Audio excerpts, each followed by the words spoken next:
Hi ಸ್ನೇಹಿತರೆ, welcome back to my channel. ಬನ್ನಿ ಇವತ್ತು ತುಂಬಾ ಸುಲಭವಾಗಿ ಬೆಂಡೆಕಾಯಿ ಪಲ್ಯ ಮಾಡೋದು ಹೇಗೆ ಅಂತ ನೋಡೋಣ. ಸ್ಟವ್ ಮೇಲೆ ಒಂದು ಪ್ಯಾನ್ನ ಬಿಸಿಗಿಟ್ಟು ಕಟ್ ಮಾಡಿ ಇಟ್ಕೊಂಡಿರೋ ಬೆಂಡೆಕಾಯಿನ ನಾನು ಇದಕ್ಕೆ ಹಾಕ್ಕೊತಾ ಇದ್ದೀನಿ. ಒಂದು ಅರ್ಧ kg ಬೆಂಡೆಕಾಯಿನ ತೊಗೊಂಡಿದ್ದೀನಿ. ಅದನ್ನು ಚೆನ್ನಾಗಿ ತೊಳೆದ್ಬಿಟ್ಟು ಡ್ರೈ ಮಾಡಿ ಕಟ್ ಮಾಡಿ ಇಟ್ಕೊಂಡಿದ್ದೆ. ಸೊ ಅದನ್ನು ಇವಾಗ ಹುರ್ಕೊತಾ ಇದ್ದೀನಿ. ಇದಕ್ಕೊಂದು 2 ಟೇಬಲ್ ಸ್ಪೂನು ಆಯಿಲನ್ನು ಹಾಕ್ಕೊತಾ ಇದ್ದೀನಿ. ಒಂದು 5 ರಿಂದ 6 ನಿಮಿಷ ಇದನ್ನು ಚೆನ್ನಾಗಿ ಹುರ್ಕೊಬೇಕು.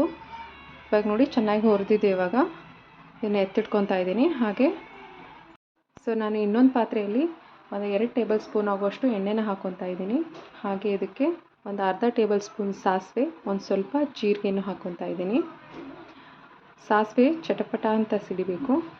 ಸೊ ಇವಾಗ ಇದಕ್ಕೆ ಜಜ್ಜಿಟ್ಕೊಂಡಿರೋ ಬೆಳ್ಳುಳ್ಳಿನ ಹಾಕ್ಕೊತಾ ಇದ್ದೀನಿ.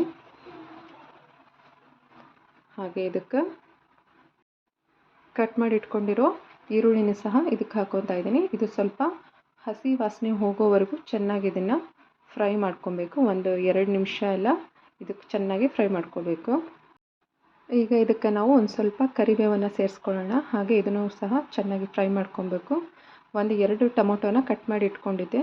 ಸೊ ಅದನ್ನು ಕೂಡ ಇವಾಗ ಇದಕ್ಕೆ ಹಾಕ್ಕೊತಾ ಇದ್ದೀನಿ. ಸೊ ಇದನ್ನು ಕೂಡ ಚೆನ್ನಾಗಿ ಇದನ್ನು ಫ್ರೈ ಮಾಡ್ಕೊಬೇಕು. ಹಾಗೆ ಇದಕ್ಕೆ 1 ಟೇಬಲ್ ಸ್ಪೂನ್ ಆಗುವಷ್ಟು ಅಚ್ಚ ಖಾರದ ಪುಡಿ, ಒಂದು ಅರ್ಧ ಟೇಬಲ್ ಸ್ಪೂನು ಧನಿಯಾ ಪುಡಿ, ಒಂದು ಸ್ವಲ್ಪ MTR ಗರಂ ಮಸಾಲ, ಒಂದು ಸ್ವಲ್ಪ ಅರಿಶಿನ ಕೂಡ ನಾನು ಇದಕ್ಕೆ ಹಾಕ್ಕೊತಾ ಇದ್ದೀನಿ.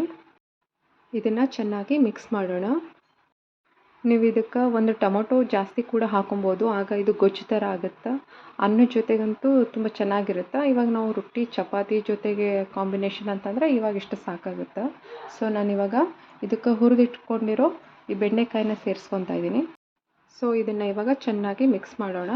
ಇದು ಒಂದಕ್ಕೊಂದು ಎಲ್ಲ ಒಗ್ಗರಣೆ ಹೊಂದ್ಕೋಬೇಕು. ಹಾಗೆ ಇದನ್ನು ಚೆನ್ನಾಗಿ ಮಿಕ್ಸ್ ಮಾಡ್ಕೊಳ್ಳೋಣ. ಇವಾಗ ನಾನು ಇದಕ್ಕೆ ರುಚಿಗೆ ತಕ್ಕಷ್ಟು ಉಪ್ಪನ್ನು ಹಾಕ್ಕೊತಾ ಇದ್ದೀನಿ. ಇವಾಗ ನಾನು ಇದನ್ನು ಚೆನ್ನಾಗಿ ಮಿಕ್ಸ್ ಮಾಡ್ಕೊತಾ ಇದ್ದೀನಿ. ಸೊ ಇದು ಉಪ್ಪು ಕೂಡ ಒಂದಕ್ಕೊಂದು ಹೊಂದ್ಕೋಬೇಕು. ಆ ಥರ ಚೆನ್ನಾಗಿ ಮಿಕ್ಸ್ ಮಾಡ್ಕೊತಾ ಇದ್ದೀನಿ. ಹಾಗೆ ಇದಕ್ಕೆ ಕಟ್ ಮಾಡಿ ಇಟ್ಕೊಂಡಿರೋ ಕೊತ್ತಂಬರಿ ಸೊಪ್ಪನ್ನು ಹಾಕ್ಕೊತಾ ಇದ್ದೀನಿ. ಸೊ ಅದನ್ನು ಕೂಡ ಚೆನ್ನಾಗಿ ಮಿಕ್ಸ್ ಮಾಡಿ ಇದ್ರ ಮೇಲೆ ಒಂದು ಪ್ಲೇಟನ್ನು ಮುಚ್ಚಿಡೋಣ. ಒಂದು 2 ನಿಮಿಷ ಎಲ್ಲ ಉಪ್ಪು ಖಾರ ಚೆನ್ನಾಗಿ ಈ ಒಂದು ಬೆಂಡೆಕಾಯಿಗೆ ಹೊಂದ್ಕೋಬೇಕು. ಹಾಗಾಗಿ ಒಂದು 2 ನಿಮಿಷ ಇದನ್ನು ಬೇಯಿಸ್ಕೋಬೇಕಾಗುತ್ತೆ. ಇವಾಗ ಇದಾಗಿದೆ. ನೀವು ಇದಕ್ಕೆ ಕುಟ್ಟಿಟ್ಕೊಂಡಿರೋ ಶೇಂಗಾದ ಪುಡಿನೂ ಹಾಕ್ಕೋಬೋದು, ಇಲ್ಲ ಅಂತಂದರೆ ಸ್ಕಿಪ್ ಮಾಡ್ಬೋದು, ಏನು ತೊಂದರೆ ಇಲ್ಲ. ನೋಡಿ ಇವಾಗ ಸೂಪರ್ ಟೇಸ್ಟಿಯಾಗಿರೋ ಬೆಂಡೆಕಾಯಿ ಪಲ್ಯ ರೆಡಿ. ರೊಟ್ಟಿ ಚಪಾತಿ ಜೊತೆಗಂತೂ ಸೂಪರ್ ಕಾಂಬಿನೇಷನ್ ಅಂತಲೇ ಹೇಳ್ಬೋದು.